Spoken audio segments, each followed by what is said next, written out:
નમસ્કાર મિત્રો, અલીબર્ડ્સ આઈએએસના પ્લેટફોર્મ પર આપનું સ્વાગત છે. આગળના લેક્ચરમાં આપણે શું ભણ્યા હતા એની થોડી ટૂંકમાં ચર્ચા કરી લઈએ. કોષ અને પેશી જીવવિજ્ઞાનની આપણે શરૂઆત કરેલી, બરાબર છે. સજીવનો પાયાનો એકમ કયો છે? કોષ, જેને ક્રિયાત્મક એકમ પણ કહેવામાં આવે છે. અને કોષીય બંધારણ કેવું છે એ આપણે જોયેલું, બરાબર. કોષ આ રીતે કેવો હતો કોષ? તો આ એક કોષ લઈ લઈએ તો એની જે આજુબાજુ જે આવેલી રચના હોય એને કહેવાય કોષ દિવાલ, બરાબર. જે શું કરે છે? એનું રક્ષણ કરે છે. અને શેની બનેલી છે? સેલ્યુલોઝની બનેલી છે. પેક્ટિન, હેમિસેલ્યુલોઝ અને સેલ્યુલોઝની બનેલી છે. એની અંદર શું આવેલું છે? આ છે એ કોષ દિવાલ. એની અંદર આવેલું છે. એનાથી આગળનું જે પડ હતું એ કોષરસ પટલ. એની મધ્યમાં જે હતું એ શું હતું? કોષ કેન્દ્ર. કોષ કેન્દ્રની અંદર શું આવેલું હતું? તો રંગસૂત્રો, બરાબર. કેટલા હોય રંગસૂત્રો? તો 23 જોડ. અને જોડ એટલે એક જોડમાં કેટલા રંગસૂત્રો આવી જાય? 2, બરાબર. તો 23 જોડ એટલે કેટલા થયા? ડબલ 46 રંગસૂત્રો. એમાં 1 થી 22 છે એ દૈહિક રંગસૂત્રો કહેવાય અને 23મું છે એ લિંગ રંગસૂત્ર કહેવાય, જેના આધારે જાતિ નક્કી થાય કે સ્ત્રી છે કે પુરુષ, બરાબર. સ્ત્રી હોય તો એ રંગસૂત્ર કેવું હોય? XX અને પુરુષ હોય તો XY, બરાબર. કોષ કેન્દ્રની આજુબાજુ કોષ કેન્દ્ર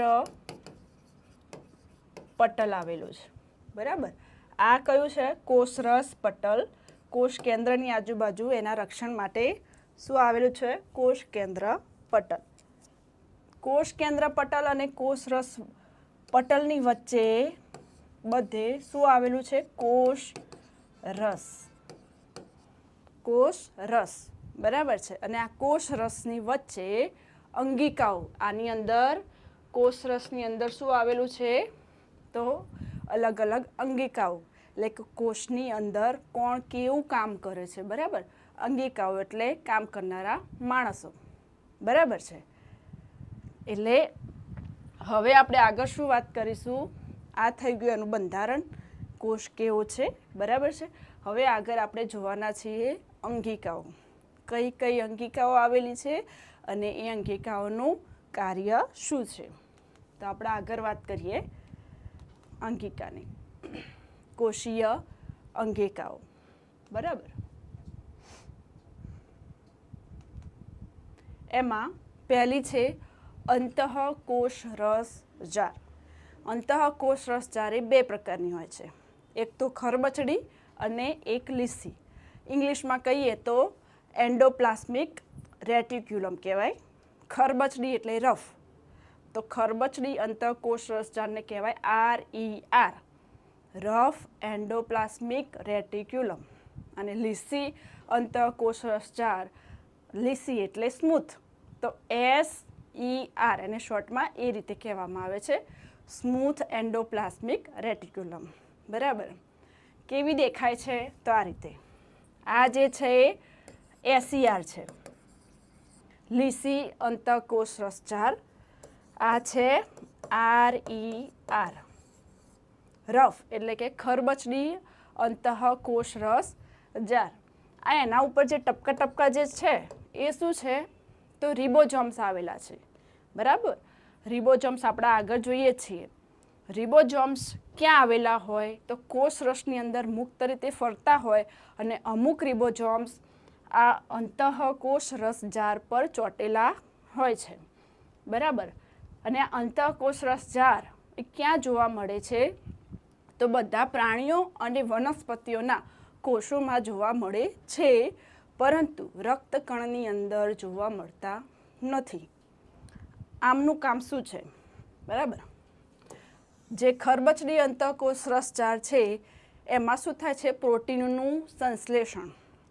સંશ્લેષણ થવું એટલે શું? નિર્માણ થવું. પ્રોટીનનું ઉત્પાદન થવું, બરાબર, જે શરીર માટે બહુ જરૂરી છે. તો ખરબચડી જે અંતઃકોષરસ જાળ છે એમાં શું થાય છે, પ્રોટીનનું સંશ્લેષણ થાય છે, બરાબર. અને લીસી અંતઃકોષરસ જાળ છે ત્યાં શું ઉત્પન્ન થાય છે, ત્યાં લિપિડ, કે આ પ્રોટીન, લિપિડ, ચરબી શું છે, તો આપણા શરીરના પોષક તત્વો છે, બરાબર. પ્રોટીન, લિપિડ, ચરબી આ બધું આપણા શરીરના પોષક તત્વો છે જે આપણા શરીર માટે ઘણા ઉપયોગી છે, બરાબર. આકાર કેવો છે, આમ નલિકામય આકાર છે, આનો ગોળાકાર છે, બરાબર, અંડાકાર જેવો આકાર છે. અને શેનો સ્ત્રાવ કરે છે, તો પ્રોટીન સંશ્લેષણના કાર્યમાં સંકળાયેલી છે, તેમજ પ્રોટીન, સ્ટીરોઇડ વગેરેનો સ્ત્રાવ કરવો એટલે થોડા વારે ટપકવું. સ્ત્રાવ અને સંશ્લેષણ થવું એટલે નિર્માણ થવું. ધારો કે પ્રોટીનનું સંશ્લેષણ થાય છે એટલે પ્રોટીનનું નિર્માણ થાય છે, બન્યા કરે છે. અને સ્ત્રાવ થવું એટલે ટપકે છે, થોડી વારે જે ટપકતું રહે એ સ્ત્રાવ થયું કહેવાય, બરાબર. તો પ્રોટીનનું અને હા, અંતઃકોષરસજાળનું કાર્ય શું, તો જે આ પ્રોટીન ઉત્પાદન થાય છે એ કઈ જગ્યાએ પ્રોટીનની જરૂરિયાત છે, એ દરેક કોષમાં કઈ જગ્યાએ એની જરૂરિયાત છે એ મુજબ એને મોકલવાનું કામ કોણ કરે છે, અંતઃકોષરસ જાળ, બરાબર. એટલે અંતઃકોષરસ જાળનું મૂળ કામ શું છે, આ જે પ્રોટીનનું ઉત્પાદન થાય છે એને અલગ અલગ જગ્યાએ જ્યાં જરૂરિયાત છે ત્યાં મોકલવાનું કાર્ય કરે છે.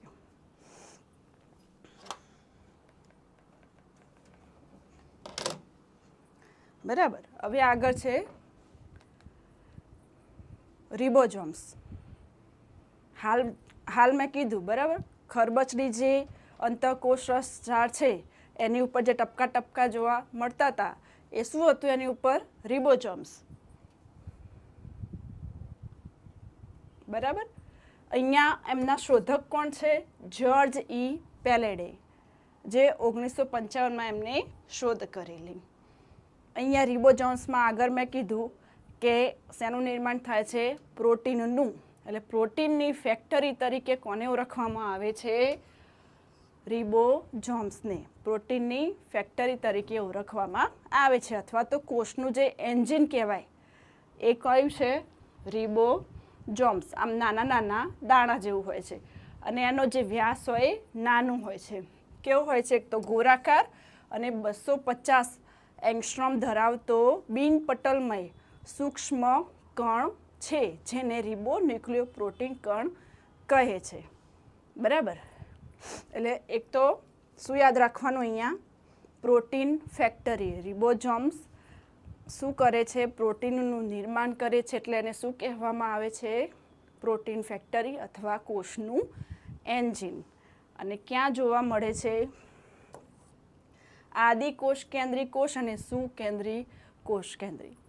આપણે એને આગળ એક શબ્દ જોયો હતું ઇંગ્લિશમાં, આદિકોષ કેન્દ્રી કોષને કહેવાય પ્રોકેરિયોટિક અને સુકેન્દ્રી કોષને કહેવાય યુકેરિયોટિક. પ્રોકેરિયોટિકમાં કોષ કેન્દ્ર સુવિકસિત ઓછું હોય એટલે હોતું નથી લગભગ, અને યુકેરિયોટિકમાં કોષ કેન્દ્ર વિકસિત હોય. તો એવા કોષો ધરાવતા દરેક સજીવની અંદર રિબોઝોમ્સ જોવા મળે છે. અંતઃકોષરસ જાળ શું કામ કરે, જે પ્રોટીન અહીંયા રિબોઝોમ્સની અંદર નિર્માણ પામે છે, બરાબર, એને કઈ જગ્યાએ મોકલવું એ કામ અંતઃકોષરસ જાળ કરે છે.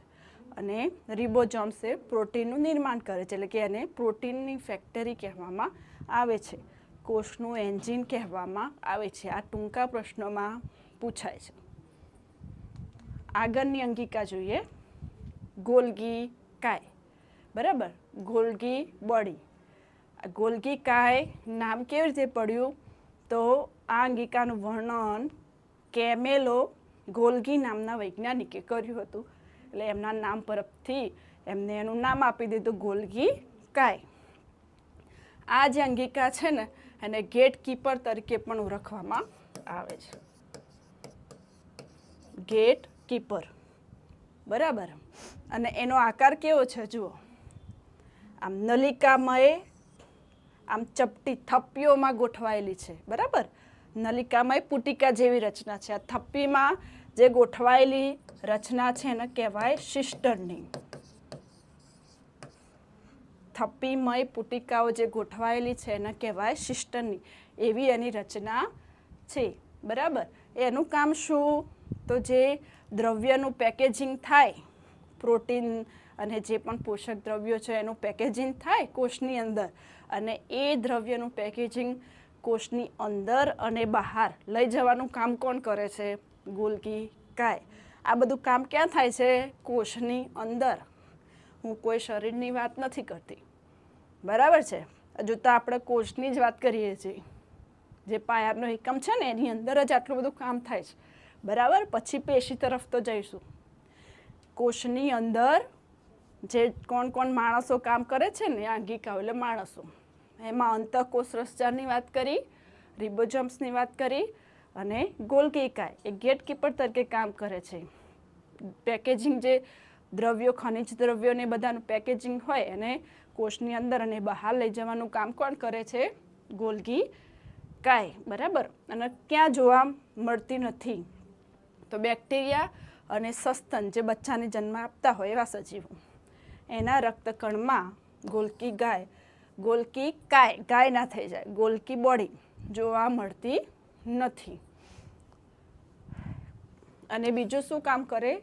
તો કોષમાં સંશ્લેષણ પામતા પ્રોટીન અને અન્ય સંશ્લેષિત પદાર્થોનો સ્ત્રાવ પણ કરે છે. એટલે આ પ્રોટીનોને બધાનું સ્ત્રાવ પણ કરે છે. મેન કામ એનું ગેટકીપર તરીકે ખનિજ દ્રવ્યોને કોષની અંદર અને બહાર લઈ જવાનું કામ ગોલ્ગી કાય કરે છે. એના પછી જે અંગિકા છે એ લાઇસોઝોમ. કઈ છે? લાઇસોઝોમ. એનું શું કામ છે? એક તો પાચન અંગિકા તરીકે પણ કાર્ય કરે છે. પાચન કોથળીનું કામ. પાચનનું કામ કઈ અંગિકા કરે છે? તો લાઇસોઝોમ. કોષને સ્વચ્છ રાખવાનું કામ કોણ કરે છે? લાઇસોઝોમ, બરાબર.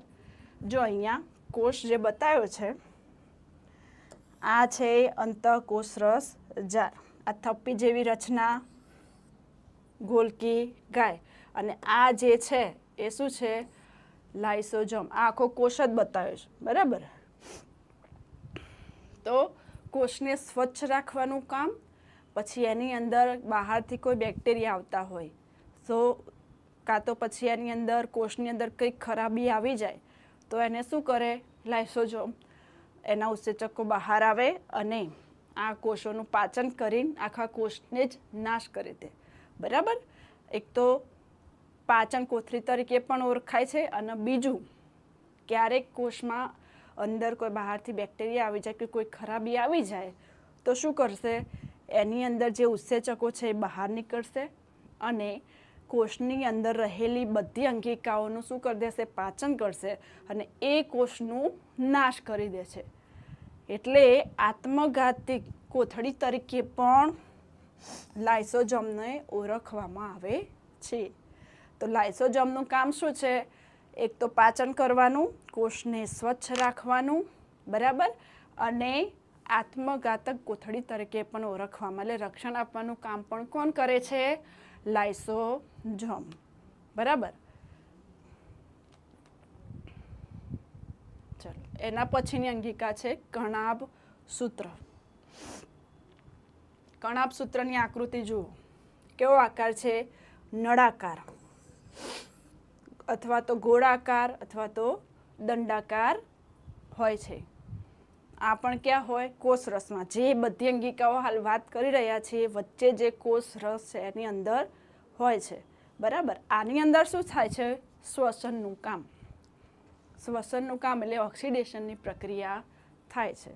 ઓક્સિડેશનની પ્રક્રિયા થાય એટલે ઉર્જા મુક્ત થાય અને આપણા શરીરમાં કે કોષમાં ઉર્જાની જરૂરિયાત સતત રહેતી હોય છે.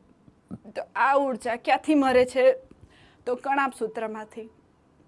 કેવી રીતે? આની અંદર શ્વસનની ક્રિયા થાય એટલે ઓક્સિડેશન પ્રક્રિયામાં ઉર્જા ઉત્પન્ન કઈ રીતે થાય છે? એટીપીની રીતે. એટીપી જેને આપણે એડિનોસાઇન ટ્રાયફોસ્ફેટ ફૂલ ફોર્મ કહીએ તો એડિનો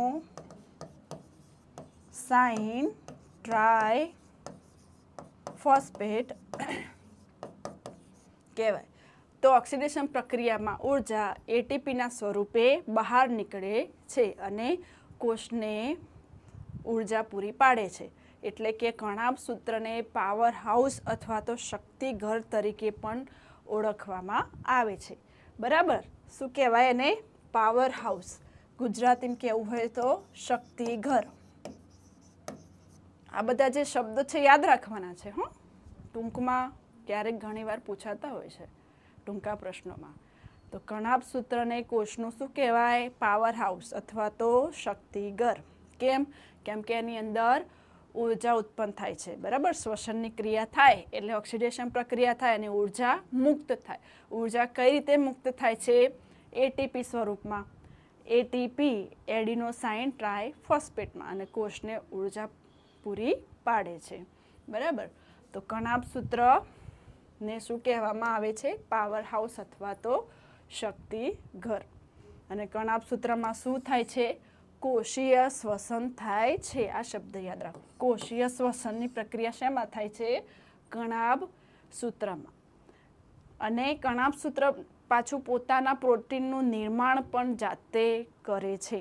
બરાબર, પોતાના લિપિડ્સ પણ છે, પોતાના ડીએનએ પણ છે. એટલે એને અર્ધ સ્વાયત્ત અંગિકા પણ કહે છે. પોતાના પ્રોટીનનું જાતે નિર્માણ કરે છે, પોતાના ડીએનએ છે, લિપિડ્સ છે, એટલા માટે એને અર્ધ સ્વાયત્ત અંગિકા તરીકે પણ ઓળખવામાં આવે છે. બરાબર, આગળની અંગિકા છે રંજક દ્રવ્ય કણ. રંજક દ્રવ્ય કણ જે ફક્ત વનસ્પતિ કોષમાં જોવા મળે છે, પ્રાણી કોષમાં જોવા મળતી નથી. જો આપણામાં હોત તો આપણે પણ લીલા કલરના અથવા તો પીળા કલરના અથવા નારંગી કલરના દેખાતા હોત. બરાબર, એટલે અહીંયા રંજક દ્રવ્ય કણ એક ફક્ત શેમાં જોવા મળે છે? વનસ્પતિ કોષમાં. પ્રાણી કોષમાં જોવા મળતી નથી. જોયું? રંજક દ્રવ્ય ફક્ત વનસ્પતિના કોષોમાં જ જોવા મળે છે. એના 3 પ્રકાર. મુખ્ય આમ તો 2 જ પ્રકાર છે. કયા? એક તો રંગકણ, જેને ઇંગ્લિશમાં કહેવાય ક્રોમોપ્લાસ્ટી. પ્લાસ્ટિડ્સ. બરાબર, અને અહીંયા લ્યુકોપ્લાસ્ટિડ્સ કહેવાય. રંગકણ અને શ્વેતકણ. રંગહીન, એક રંગવાળું અને એક રંગ વગરનું. બરાબર, અને આને આપણે હરિતકણને આની અંદર લઈ શકીએ, પણ એને અલગ બતાવ્યું છે. કેમ કે અહીંયા લીલા કલરની વાત કરીએ છીએ ને આપણે અહીંયા બીજા કલરની. જુઓ, તો રંજક દ્રવ્ય કણમાં એક તો હરિતકણ જોવા મળે છે, જેને ઇંગ્લિશમાં કહેવાય ક્લોરોપ્લાસ્ટિડ. શું કામ કરે હરિતકણ? ક્યાં ઉપયોગમાં લેવાય છે? તો વનસ્પતિ ખોરાક બનાવે છે તો પ્રકાશ સંશ્લેષણની પ્રક્રિયામાં કોનો ઉપયોગ કરે છે? હરિત દ્રવ્યનો. બરાબર, એટલે પહેલાં તો એનો ઉપયોગ ક્યાં છે? વનસ્પતિ પોતાનો જે ખોરાક બનાવે છે ત્યાં પ્રકાશ સંશ્લેષણની પ્રક્રિયામાં હરિતકણનો ઉપયોગ થાય છે, હરિતદ્રવ્યનો. બીજું, રંજક દ્રવ્ય કણ લીલા રંગની લીલમાં જોવા મળે છે અને ઉચ્ચ કક્ષાની વનસ્પતિમાં જોવા મળે છે. અને આ લીલો કલર કેવી રીતે જોવા મળે છે? તો લીલા દ્રવ્યને ક્લોરોફિલ જે રહેલું છે એના આધારે આ લીલો કલર વનસ્પતિમાં જોવા મળે છે. હરિતકણના આધારે વનસ્પતિની અંદર આ જ અંગિકા આવેલી છે, જેના આધારે લીલો કલર વનસ્પતિનો જોવા મળે છે. અને વનસ્પતિ પ્રકાશ સંશ્લેષણની ક્રિયા કરે છે, એની અંદર પણ આ હરિતકણનો ઉપયોગ કરે છે, જેનાથી એને કોષનું રસોડું પણ કહેવામાં આવે છે. બરાબર, એના સિવાયના જે કલર છે, લીલા રંગ સિવાયના રંગીન રંજક દ્રવ્ય કણ પણ છે. એ કયા છે? પીળા અને નારંગી. લીલા કલર સિવાયની પણ રંજક દ્રવ્ય કણો છે, જે ફૂલોને રંગ આપે છે અને જેનાથી કીટકો પરાગનયન માટે આકર્ષાય છે. બરાબર, એટલે ફૂલોને કલર આપવાનું કામ પણ કોણ કરે છે? રંગકણ ક્રોમોપ્લાસ્ટી, રંજક દ્રવ્ય કણ, હરિત કણ સિવાયનો કણ, બરાબર. રંગકણ ખરો પણ હરિત કણ સિવાયનો, લીલા રંગ સિવાયનો, પીળો અને નારંગી કલર. એના સિવાય રંગહીન શ્વેત કણ, રંજક કણ, લ્યુકોપ્લાસ્ટી. તો એનું કામ શું? ખોરાકનો સંગ્રહ કરવાનું કામ કરે છે. ખોરાકમાં સ્ટાર્ચ, ચરબી અને પ્રોટીન સ્વરૂપે આખો આપણે જે ખોરાક ખાઈએ એ કંઈ ખોરાક આખો સંગ્રહ ના કરે, એની અંદરથી પ્રોટીન, ચરબી, સ્ટાર્ચ આ બધાનો સંગ્રહ કરે છે. આ બધા આપણા પોષક તત્વો છે, બરાબર. એટલે શ્વેત કણ છે શું કામ કરે? ખોરાકની અંદર રહેલા સ્ટાર્ચ, ચરબી અને પ્રોટીનનો સંગ્રહ કરે છે, બરાબર. અને આ રંજક દ્રવ્ય કણ જે અંગિકા છે ફક્ત શેમાં જોવા મળે છે? વનસ્પતિ કોષમાં જોવા મળે છે, પ્રાણી કોષમાં જોવા મળતી નથી.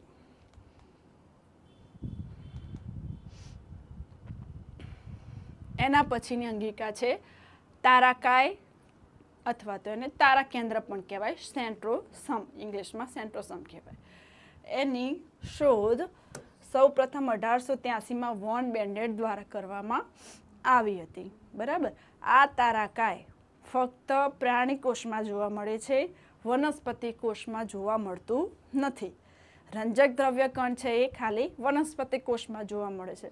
એ યાદ રાખવાનું કે કલર માટે છે, લીલો કલર એટલે એ પ્રાણીમાં હોય નહીં. અને તારાકાય છે એ ફક્ત પ્રાણી કોષમાં જોવા મળે છે, વનસ્પતિ કોષમાં જોવા મળતું નથી. કેમ કે આમાં શું હોય છે હું કહું તમને, આનું કાર્ય શું છે. પહેલાં તો એ કેવી દેખાય છે? અહીંયા જુઓ, વર્તુળાકાર ગોઠવાયેલા અહીંયા નલિકામય 9 સમૂહ હોય એ રીતે ગોઠવાયેલી છે. અને સૂક્ષ્મદર્શક યંત્ર વડે જોઈએ તો ગાડાના પૈડા જેવી દેખાય છે, બરાબર. એનું કાર્ય શું છે? કોષ વિભાજન દરમિયાન 2 ધ્રુવકાય અને ત્રાકતંતુઓ રચવાનું છે. હવે કે ધ્રુવકાય શું, ત્રાકતંતુઓ શું છે, બરાબર. તો માદાની અંદર, સ્ત્રીની અંદર, અંડકોષની અંદર જે ધ્રુવકાય અને ત્રાકતંતુઓ, એનું કામ શું? તો આ તારાકાય જે ખરું એની અંદરથી શું નીકળે છે? ધ્રુવકાય અને ત્રાકતંતુઓ. એમનું કાર્ય શું? તો સ્ત્રીની અંદર જે અંડકોષ છે એની અંદર જે રંગસૂત્રો આવેલા છે એની જાળવણી કરવાનું કાર્ય કરે છે, વધારાના રંગસૂત્ર દૂર કરે છે. અને જે રંગસૂત્રો છે એના જાળવી રાખવાનું કાર્ય કોણ કરે છે? આ ધ્રુવકાય અને ત્રાકતંતુઓ. એટલે માણસની જ વાત આવી, બરાબર. એટલે આ જે તારાકાય છે એ શેમાં હોય? ફક્ત પ્રાણી કોષમાં જ હોય છે, બરાબર. શું કાર્ય છે? તારાકાયની અંદરથી શું નીકળે છે? કોષ વિભાજન વખતે, કોષનું જ્યારે વિભાજન થાય ત્યારે તારાકાયમાંથી શું નીકળે છે? ધ્રુવકાય અને ત્રાકતંતુઓ. એમનું કાર્ય શું છે? તો માદાની અંદર, અંડકોષની અંદર રંગસૂત્રોની જાળવણી કરવાનું કાર્ય કરે છે, બરાબર. ને ફક્ત પ્રાણી કોષમાં જ જોવા મળે છે. એના પછી છે રસધાની, બરાબર, છેલ્લી જ છે. એટલે એમ કે કેટલા હશે કામ? કોષની અંદર પણ કેટલા કામ કરે છે જુઓ. એક ટપકાની અંદર પણ કેટલું બધું આવેલું છે, બરાબર. પછી પેશીની વાત તો કરીએ છીએ, પેશી પછી અંગો, અંગો પછી તંત્ર, 7 તંત્રો ભણીશું તાર તો આખું શરીર, બરાબર. એટલે આખી બોડીની અંદર કેટલી ક્રિયાઓ થાય છે એ આપણે હજુ જાણવાનું છે, બરાબર. આગળની છે રસધાની. રસધાનીનું કામ એટલે શું છે? તો વનસ્પતિમાં ઘન કે પ્રવાહી પદાર્થોનો સંગ્રહ, વનસ્પતિની અંદર ઘન કે પ્રવાહી પદાર્થોનો સંગ્રહ કરતી કોથળીને શું કહે છે? રસધાની કહે છે. પ્રાણી કોષમાં નાની હોય છે, પ્રાણી કોષમાં રસધાની નાની હોય છે, નાના કદની. અને નાના કદની હોય છે. અને વનસ્પતિ કોષમાં મોટા કદની હોય છે. લગભગ 50 થી કોષ રસનો 50 થી 90% હિસ્સો આ રસધાની ધરાવે છે, બરાબર. રસધાનીનું કાર્ય શું? તો ખોરાકનો સંગ્રહ કરવાનો, નકામો કચરો, ઉત્સર્ગ દ્રવ્યો એ બધા નિકાલ કરવાનો, ખોરાકનો મોટાભાગે સંગ્રહ કરવાનું કાર્ય કોણ કરે છે? આ રસધાની કરે છે. એટલે પ્રાણી કોષમાં નાના કદની છે, નહિવત બરાબર, અને વનસ્પતિ કોષમાં મોટા કદની હોય છે, બરાબર. અને રસધાનીને ફરતે આવેલ જે કલા હોય એને કહેવાય ટોનોપ્લાસ્ટ. ટોનોપ્લાસ્ટ કહે છે. તો અહીંયા આપણે અંગિકાઓ પૂરી થઈ, 8 અંગિકાઓ ભણ્યા, બરાબર. શોર્ટમાં જો ટૂંકમાં યાદ રાખવાનું છે, અહીંયા લાઇસોઝોમને આત્મઘાતી કોથળી કહે છે અથવા તો પાચન કોથળી કહે છે. કેમ કહે છે એ મેં તમને કીધું. કેમ કહે છે? બરાબર. પાચન તમે વિચારો, જ્યારે એક તો શું કામ કરે લાઇસોઝોમ? પહેલાં તો કોષને સ્વચ્છ રાખવાનું કામ કરે, બરાબર. પાચન કરવાનું કાર્ય કરે છે. જ્યારે બહારથી કોઈ બેક્ટેરિયા કે કોઈ ખરાબી આવી જાય કોષમાં તો શું કરશે? એના ઉત્સેચકો બહાર આવશે અને કોષની અંદરની બાકીની અંગિકાઓનો પાચન કરી દેશે અને કોષનો નાશ કરે છે. એટલા માટે લાઇસોઝોમને આત્મઘાતી કોથળી કહે છે. ઘણાપ સૂત્રને શું કહે છે? કોષનું શક્તિઘર. શક્તિઘર કેમ? શ્વસનની ક્રિયા ક્યાં થાય છે? કોષીય શ્વસન શેમાં થાય છે? કણાભ સૂત્રમાં, બરાબર. એટલે કે કોષીય શ્વસન એટલે ઓક્સિડેશનની પ્રક્રિયા કણાભ સૂત્રમાં થાય છે. એટલા માટે ઉર્જા, જ્યારે ઓક્સિડેશન પ્રક્રિયા થાય એટલે ઉર્જા ઉત્પન્ન થાય છે, એટીપી સ્વરૂપે ઉર્જા ઉત્પન્ન થાય છે. એટલા માટે એને કોષનું શક્તિઘર અથવા તો પાવર હાઉસ કહે છે. રિબોઝોમ્સ ને પ્રોટીનની ફેક્ટરી કહે છે. પ્રોટીનનું નિર્માણ, ઉત્પાદન ક્યાં થાય છે? રિબોઝોમ્સમાં, એટલે પ્રોટીનની ફેક્ટરી કહે છે. ગોલ્ગી કાયને શું કહે છે? કોષના ગેટ કીપર. કોષના ગેટ કીપર. કેમ? કેમ કે જે ખનિજ દ્રવ્યોનું પેકેજિંગ થાય અંતઃકોષ રસ દ્વારા શું કામ કરવું? પ્રોટીનને ક્યાં લઈ જવા, ક્યાં ના લઈ જવું, એ બધું કાર્ય કોણ નક્કી કરે છે? અંતઃકોષ રસચાર. અને દ્રવ્યનું પેકેજિંગ કરીને કોષની અંદર રાખવા કે બહાર લઈ જવા એ કામ કોણ કરે છે? ગોલ્ગી કાય. એટલે કોષના ગેટ કીપર તરીકે ઓળખવામાં આવે છે. આ ટૂંકમાં યાદ રાખવા માટે. આ છે તમારો વનસ્પતિ કોષ અને આ છે પ્રાણી કોષની આકૃતિ. જુઓ, અહીંયાથી તમને થોડી ખબર પડશે. આ કેન્દ્ર છે, આ શું છે? અંતઃકોષ રસ જાર, બરાબર. રિબોઝોમ્સ, આ નાના ટપકા છે, રિબોઝોમ્સ છે. આ છે થપ્પી જેવી એક ગોલ્ગી કાય છે, બરાબર. તમે હવે આકૃતિ ઉપરથી જ નક્કી કરી શકશો અને ઓળખી શકશો, બરાબર. જો સારી રીતે તમને યાદ રહ્યું હશે તો. આપણે તફાવત લખવો હોય તો પણ લખી શકીએ. વનસ્પતિ કોષ અને પ્રાણી કોષનો તફાવત. વનસ્પતિ કોષને ફરતે કોષરસ પટલ ઉપરાંત નિર્જીવ સેલ્યુલોઝનું આવરણ હોય છે. આવા સેલ્યુલોઝનું આવરણ અને કોષરસ પટલ વનસ્પતિ કોષની ફરતે આવેલું છે. એનો મતલબ આ શું કહેવા માંગે છે? કોષ દિવાલની વાત કરે છે.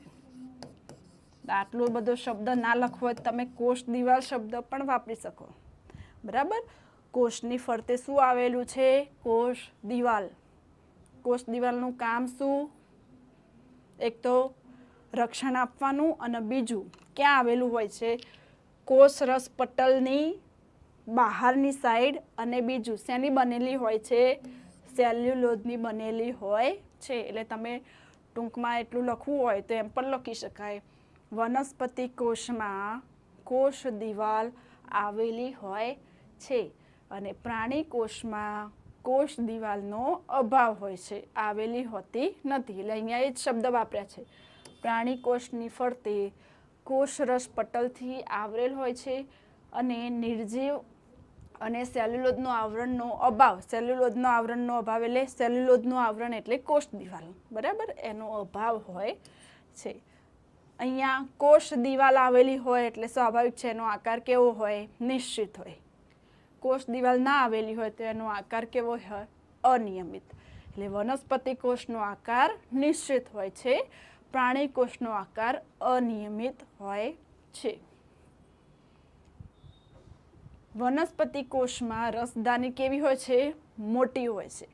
વનસ્પતિ કોષમાં મેં કીધું ને રસધાની વચ્ચે મોટી હોય છે, જ્યારે પ્રાણી કોષમાં એનો અભાવ હોય, નહિવત હોય છે, નાની હોય અથવા તો અભાવ હોય છે. વનસ્પતિ કોષમાં હરિતકણ હોય છે, બરાબર. રંજક દ્રવ્ય કણમાં આવ્યું આપણે, જે લીલો કલર જે છે એ કોના પ્રભાવે છે? તો હરિતકણ. હરિતકણ વનસ્પતિ કોષમાં હોય છે, જ્યારે પ્રાણી કોષમાં હરિતકણ હોતું નથી. એ જ રીતે તારાકાય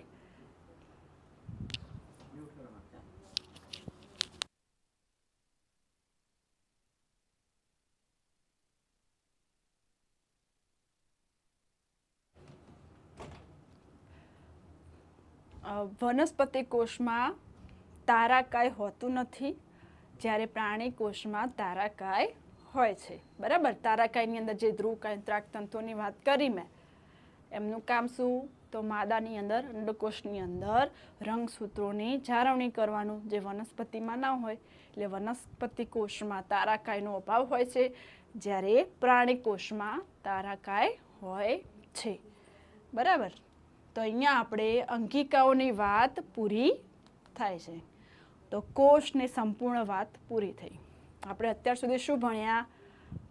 એક તો જીવ વિજ્ઞાનના પિતા કોણ? એરિસ્ટોટલ. કોષનું બંધારણ શું શું આવેલું છે એની અંદર? બહારની સાઈડ કોષ દિવાલ, એની આગળ કોષરસ પટલ, વચ્ચે કોષ કેન્દ્ર, કોષ કેન્દ્રની અંદર રંગસૂત્રો, કોષ કેન્દ્રની આજુબાજુ કોષ કેન્દ્ર પટલ, કોષ કેન્દ્ર પટલ અને કોષરસ પટલની વચ્ચે કોષરસ આવેલું છે. આ એનું બંધારણ છે. કોષરસની અંદર વિવિધ અંગિકાઓ, 8 જેવી અંગિકાઓ આવેલી છે, જે આ લેક્ચરમાં આપણે અંગિકા વિશે ભણ્યા.